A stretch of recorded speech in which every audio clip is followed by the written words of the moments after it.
મારી વાર્તાનું નામ છે બદનામ બનાયા. 4-5 મિત્રો હતા, તેમને પ્લાન કર્યો કે આપણે ફરવા જઈએ ગોવા. તે લોકોએ એમના મમ્મી પપ્પાને પૂછ્યું. એમના મમ્મી પપ્પાએ કીધું કોની સાથે જાવ? તો કે અમે મિત્ર જઈએ છે. તેમણે કીધું ના, કશું બી થઈ શકે છે. તો છોકરાએ એમનું ના સાંભળ્યું ને તો જવા માટે તૈયાર હતા. ઘરે એવું કીધું કે અમે કોલેજ જઈએ છીએ ને એવું કરીને સામાન પેક કરીને તો ગોવા જવા માટે નીકળી ગયા. ત્યારે એમની રસ્તામાં એમની બસ છે ને પંચર થઈ હતી. ત્યારે બસ ડ્રાઈવર બોલ્યો કે તમારે થોડી વાર હોટલમાં મૂકી જાઓ આગળવાળી, મારી બસ છે ને ઠીક કરાવીને લાવું મેં. તે લોકો હોટલમાં ગયા. હોટલમાં એક બી રૂમ નહોતો ખાલી. રૂમ નંબર 109 ખાલી હતો પણ તે બંધ હતો. એમને કીધું કે અમને કોઈ બી રૂમ આપી દો, અમે તમને પૈસા આપી દઈશું. તો હોટલવાળાએ કીધું કે કોઈ બી રૂમ ખાલી નહીં, અભી ફરવાનો ટાઈમ છે, ગોવામાં બધા જ ફૂલ હોય છે. તો બી એક સ્ટાફ બોલ્યો સર 109 વાળો ચાલુ છે તેમાં મોકલી દો.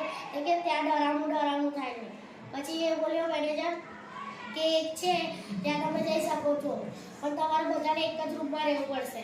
તો 109માં એ ગયા. ઉપર જ્યારે જતા ટાઈમ લિફ્ટ એકદમ બંધ થઈ ગઈ, અંધારું થઈ ગયું. ત્યારે કોઈની ચીખ આવી ગઈ.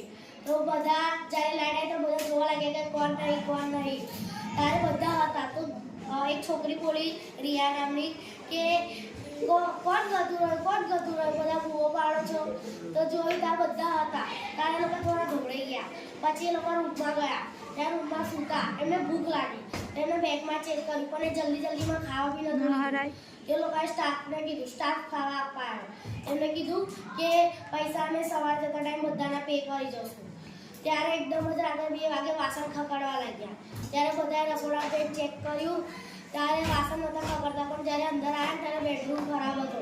બધું કાચ બાચ તૂટી ગયું હતું, બધું હતું. એ લોકો ગભરાઈ ગયા. એ લોકો સોચવા લાગ્યા કે ચલો આપણે નહીં રહેવું હોય, આગળ જતા રહીએ અહીંથી. એ લોકો પાછળ લિફ્ટથી ના સોચ્યું કે લિફ્ટમાં કેવું થયું હતું. એ લોકો સીડીઓથી જવા લાગ્યા.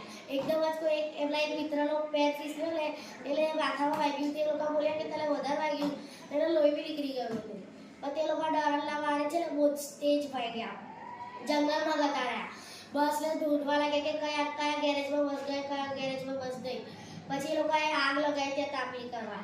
તે પછી તે લોકો છે ને બેઠા હતા.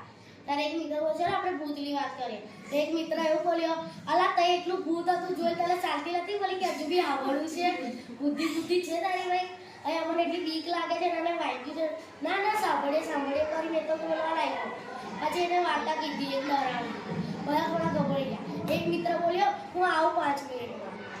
અડધો કલાક થયો તે પણ ના આવ્યો. બીજો મિત્ર ગયો કે હું એને ઓધી લાવું, તે બી ના આવ્યો. ત્રીજો ગયો. પછી 2 છોકરીઓ બેઠી હતી તે ગભરાઈ ગયા.